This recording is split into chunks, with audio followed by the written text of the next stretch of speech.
આ જે કારણો માટે એને આ પૈસો ભેળો કર્યો, જેને ગમે તે XY તમે કે બીજાએ, એ જે કારણો જે હેતુ માટે એમણે કર્યો એ હેતુ સિદ્ધ થાય છે એટલે મૂઢ કહ્યા છે.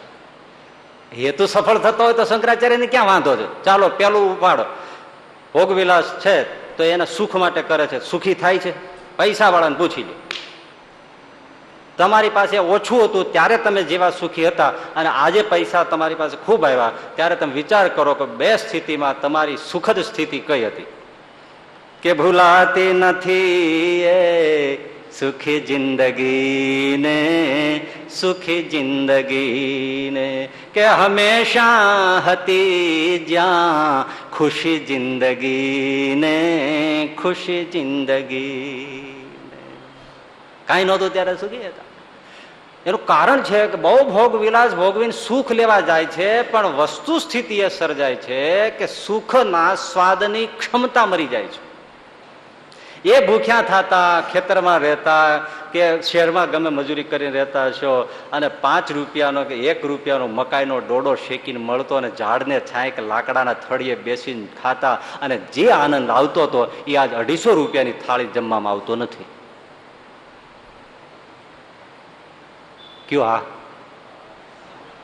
તે દિવસે વાડિયાના ખેતરમાં એરડાને છાંયે, રજકાના પાળે હાલતા, પાણીના ધોરીએ, મરચાના કેરાના બાજુમાં રહીને લીલા મરચા હાથે તોડી તોડી, લીલા લસણના પાંદડા પડકે મૂકીને મીઠામાં બોળી કોળીને બાજરાનો રોટલો મીઠા અને આ મરચું મીઠુંમાં બોળી અને છાશનો ઘૂંટડો દોણીમાંથી લઈ લે અને નિર્દોષ ગાજરનું કે ચીબડાનું મીઠા બોળેલું અથાણું એ જે આમ ધૂળનો ટેકાને ટેકો દઈને ખાતા હતા અને જે આનંદ આવે છે એ આ ચાંદીની થાળીમાં લાડવા ખાતા નથી આવતો. આવે છે? કયો વાત?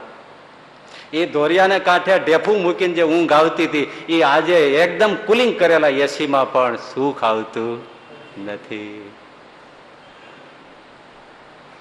વસ્તુ ભોગવિલાસ મળ્યા પણ ક્ષમતા જતી રહી. ખબર એ જ નથી મૂળની પડતી કે જે ભોજન આ એક સમજાય જાય ને બધા કારણોમાં છે કે આપણે એમ માનીએ છીએ જાજા સારા પદાર્થો સારી રીતે અને એકદમ ડિસિપ્લિન થઈને જમવું, એ સિવિલાઇઝેશન થી જમવું તો વધારે સુખ આવતું છે. ના, સુખનું મૂળ ભોજનનું ભૂખમાં છે.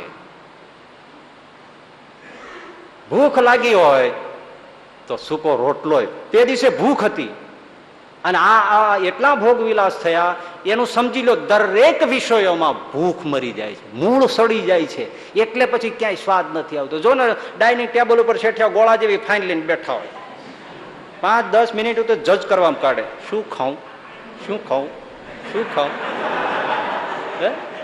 પછી એમ થાય ઘડી આદુની કટકી લીંબુ મીઠું બોલીને પેલા ખાઉં તો મને ભૂખ લાગે. શું કરું તો ભૂખ લાગે, શું કરું તો ભૂખ લાગે. ગરીબ એમ કે ભૂખ લાગે પણ શું કરું? આ કે શું કરું તો ભૂખ લાગે. ગરીબ એમ કે ભૂખ લાગે પણ શું કરું? એટલે સોક્રેટિસ કહેતા કે હું મસાલા તરીકે ભૂખનો ઉપયોગ કરું છું. એક સાધુ હતા ને એક ચેલો ભિક્ષા માંગી ગયા. હવે આપે તો શું હોય, વિદ્યા ગયા બાજરાના રોટલા કે જુવારના રોટલા ને એવું, ભિક્ષામાં બીજું શું આપે? એટલે ક્યારેક નવો શિષ્ય ને બિચારો જે નાની ઉંમરનો, એટલે એકવાર વેન કરી, ગુરુજી હા મુझे જલેબી ખાના હૈ, મુझे જલેબી ખાના હૈ. દશેરા આવતા છે ને બિચારા કોઈ આપી નહીં હોય. અને બાળક છે હજી નાનો છે, દીક્ષિત છે, હજી તો પગલા માંડે છે અને અનાથ હશે અને સાધુ એ બિચારા પાલ્યો હશે કે રે તો ભજન કરે અને ભિક્ષા હારો 2 જણાની માગશું એમાં શું. એટલે દયા ભાવથી તુલસીદાસજીને જેમ નરહરદાસજી એમ જ પાડ્યા હતા ને એમ ગરીબ દયાથી પાડ્યા હશે. બાળક છે, ગુરુ મુझे જલેબી ખાના.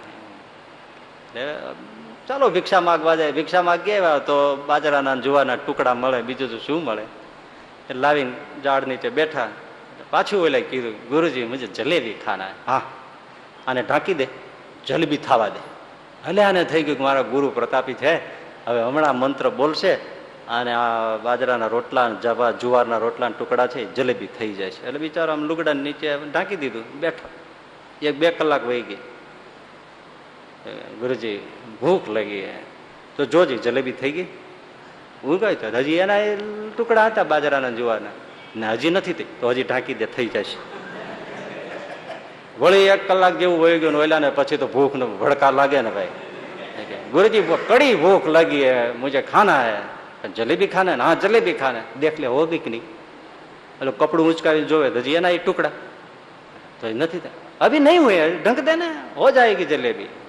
એટલે ગુરુ ખાતે વાંચા કાંઈક મંત્રો આમ તેમ બોલે વળી 1 કલાક કાઢી નાખ્યો ઓલો તો છાતી ને પેટ બે મીંડો કૂટવા મુજે જલેબી નહીં ખાના જો હો સો ખાના હે ભૂખા मर जाऊंगा जलेबी जलेबी करते करते. ये 12 के ऊपर 2 बज गए गुरु देख जलेबी नहीं हुई जलेबी मुझे नहीं जलेबी खाना जो है सो खाना है. अब बपोरे 2 वागे तो શું વિચારો કરે તો ગુરુ કે ખા અને ખાવા માંડ્યો એવો સ્વાદથી પાણી ને રોટલો ખાય ને કેવો સ્વાદ આવે જલેબી जलेबी से भी बढ़िया स्वाद आता है. हो गई ना जलेबी हाँ हो गई बस भूख में जलेबी होती है जलेबी में जलेबी नहीं होती.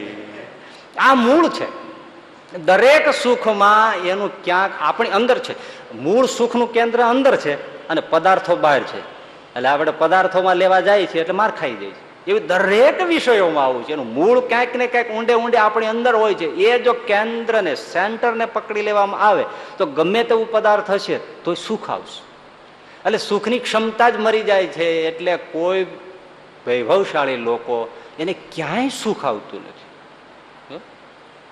અરે વિચાર કરો એક પરિસ્થિતિ એવી હશે કે આજે પણ ઘણા તમે બેઠા છે એમાં હશે કે 1000 જ રૂપિયાનો પગાર વધે છાતી ફૂલી જાય થાય ને 1000 રૂપિયા વધી ગયા 2500 માં 5 વર્ષ તોડાણો હોય અને 1000 વધી જાય ખુશી કેટલી થાય એને આનંદ સમાય નહીં. 1000 પગાર વધે ત્યાં હે અને અનિલ અંબાણીની એને 100 કરોડ એનો સંપત્તિ વધારો થાય તો એટલો આનંદ ના થાય. 100 કરોડ વધે ને તો એટલો આનંદ એને ના થાય.